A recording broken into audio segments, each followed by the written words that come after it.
Mä olen Katri Pajala. Hoidan soitinlainen jousisoitinosastoa. Olen hoitanut jo 20 vuotta. Joo, ja mä oon Mansikka-ahon Timo. Olen sitten puhallinpuolen ihmisiä tällä soitinlaineella ja 15 vuotta on ollut talossa. Mitään semmoisia muodollisia pätevyysvaatimuksia tähän ei ole. Ja meilläkin on täällä hyvin monenlaisilla koulutustaustoilla ihmisiä. Mulla itselläni on kauppatieteellinen koulutus. Mä oon valmistunut maisteriksi Vaasan yliopistosta. Mähän olen humanisti, kirjallisuuden tutkija.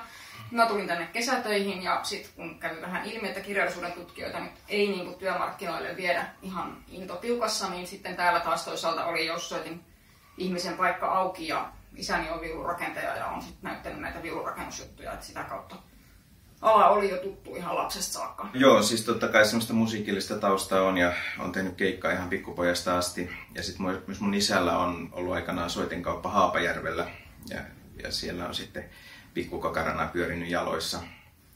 Et jonkunlaista semmoista sukurasitetta siinäkin.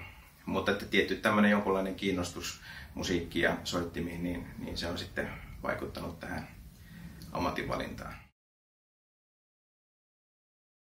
No tavallaan pelihenki on koko ajan pysynyt aika samana, siis just niin kuin viulu on aika vanha soitin, ei siinä niin kuin hirveästi ole tullut muutosta.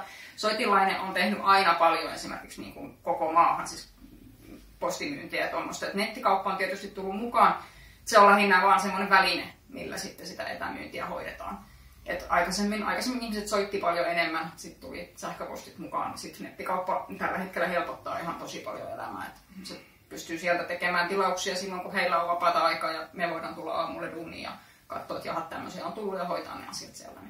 Yksi keskeinen osa meidän työtähän on myös sitten soitinten sisäostot ja tilaamiset, että meillä on kymmeniä ellei satoja toimittajia ympäri maailman ja niitä tulee koko ajan lisää. Et se on semmoinen, mikä on ainakin tässä omana aikanakin jo huomannut, että esimerkiksi trumpettipuolella, jos silloin kun itse tulin taloon, niin oli ehkä 3, 4, 5 toimittajaa, joita myytiin. Nyt niitä voi olla sitten 15.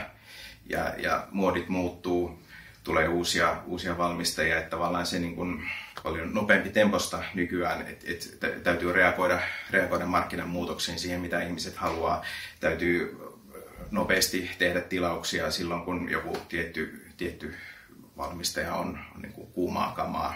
Että sitten se voi olla, että se kestää vuoden pari ja sitten niitä ei enää mene. Et täytyy koko ajan jotenkin niin kuin pysyä enemmän ja enemmän tietoisena, mitä alalla tapahtuu ja minkälaisia tuotteita on markkinoilla. No esimerkiksi mun työhän on niin kuin tosi monipuolista, että se on ehdottomasti se kaikkein paras juttu, että tosiaan sisäänosto, ihan se paperityö ja valikoimasta huolen pitäminen ja valmistajien yhteydessä oleminen, se on mielenkiintoista semmoista vähän niin kuin kansainvälistäkin hommaa, pääsee messuille ja tapahtumiin käymään ja tämmöistä. Ja sitten toisaalta työssä on niin kuin mulla keskeisenä sitten taas semmoinen käsityöpuoli, että kun esimerkiksi viulut kun ne tulee meille, niin ne on niin kuin, vähän niin kuin tämän näköisiä. Et siellä ei ole noita niin tarvikeosia vielä paikallaan. Mä teen sitten sen käsityöhomman. Istutan viritystapit, laitan äänipinnan, laitan tallan paikalleen. Tämmöiset siitä puolesta tässä työssä mä tykkään tosi paljon. Mutta sitten taas missään tapauksessa mä en esimerkiksi olisi semmoinen ihminen, joka istuu siellä viulurakentajan pajassa päivät pitkät yksinään tekemässä niin kuin vaan sitä. Eikä mulla ole semmoista niin kuin ambitiota soitirakennukseen, mikä täytyy mun mielestä olla todella vahva, jos aikoo tosissaan sitä hommaa tehdä. Ja sitten on tietysti niin kuin ihmisten kanssa yhdessä oleminen, että sitten on paljon asiakaskontakteja. Se on myös hirveän iso, hyvä osa. Mulla on paljon tietenkin lapsioppilaita, oppilasviulujen hankkijoita. Niitä on tosi kiva nähdä. Ne ensimmäiset viulunsaajat, kun ne on ihan tavattoman innoissaan ja sitten ne vähän pitemmälle ehtineet. Jos he edelleen on tavattoman innoissaan, niin se on aina niin kuin myyjällekin tosi hauskaa. Ja sen niin kuin koko tavallaan muusikkouden kaaren näkeminen ja siinä auttaminen, niin se on palkitsevaa. Jos pelkästään vaan ostelisi sitä tavaraa ja sitten joku toinen tekisi sen myyntityön, niin siinä ei pääsisi tavallaan niin kuin saamaan sitä kontaktia ymmärtämään, että miksi tätä tehdään. Että siis mun mielestä on kivaa. Joo, hirveän monipuolista. Ja se on tavallaan myös se negatiivinen, että sitten on ihan hirveän iso paletti hoidettavan välillä, varsinkin niin kun kiire-sesonkiaikoina, niin sit sitä vaan on aika paljon, monta palloa ilmassa. Että semmoista tietynlaista paineensietokykyä ja semmoista kaaoksen hallintakykyä tässä hommassa kyllä vaaditaan, että välillä on ihan tosi kiirekin. yleinen harhaluulohan tästä on se, että täällä istutaan kaiket päivät, hypistellään hienoja soittimia ja vähän treenaillaan ja sitten tulee jotain tuttuja soittajia käymään täällä ja juodaan niiden kanssa kahvit ja keskustellaan, miten viikonlopun keikat on mennyt. Et se on aika kaukana totuudesta.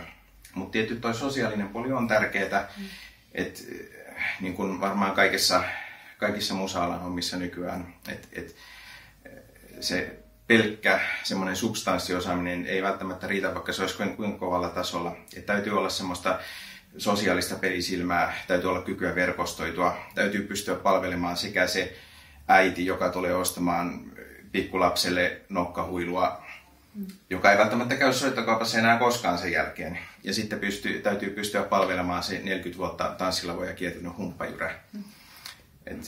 Semmoista tietynlaista sosiaalista kyvykkyyttä siinä kaivataan. Niin ja tietty myös sit, niin kuin kovaa substanssiosaamista. Eli siis totta kai, itsellä olla, niin se tieto, pelkkä halu vaan hengailla kivojen asiakkaiden kanssa, niin ei riitä tämmöisessä erikoiskaupassa. Täytyy tietää, että mun täytyy tietää hyvin tarkkaan soitinten historiasta, siitä miten ne on kehittyneet, miten materiaalit kehittyy, mikä vaikuttaa mihinkin, mutta ei mun tarvitse kaataa sitä kaikkea tietoa jokaisen soittajan äidin päähän. Mun täytyy myös osata sitten ottaa sieltä pois se, mitä juuri se asiakas ei tällä hetkellä tarvitse. Niin, totta kai täytyy osata jokaista asiakasta lähestyä sillä oikeanlaisella tavalla. Ja tietysti meilläkin, no siis Soitilainenhan nyt on ehkä pikkusen epätyypillinen soittokauppa sillä lailla Suomen mittakaavassa. Me ollaan aika iso, meillä on 2 myymälää ja tuommoinen tukkuvarasto. Ja meillä on sitten tosiaan asiakaskunta on hyvin kirjavaa, mutta meillä on hirveän paljon ammattilaisia opettajia, orkesterimuusikoita, freelance-muusikoita ympäri Suomen. Ja tosiaan, että silloin se substanssiosaamisen täytyy myös olla riittävällä tasolla, että jos tulee jonkun orkesterin ykkösviulisti tai trumpetisti tai maanjohtavia muusikoita, mitä meillä nyt on asiakkaina, niin täytyy sitten myös pystyä palvelemaan se ihan pro-tasolla.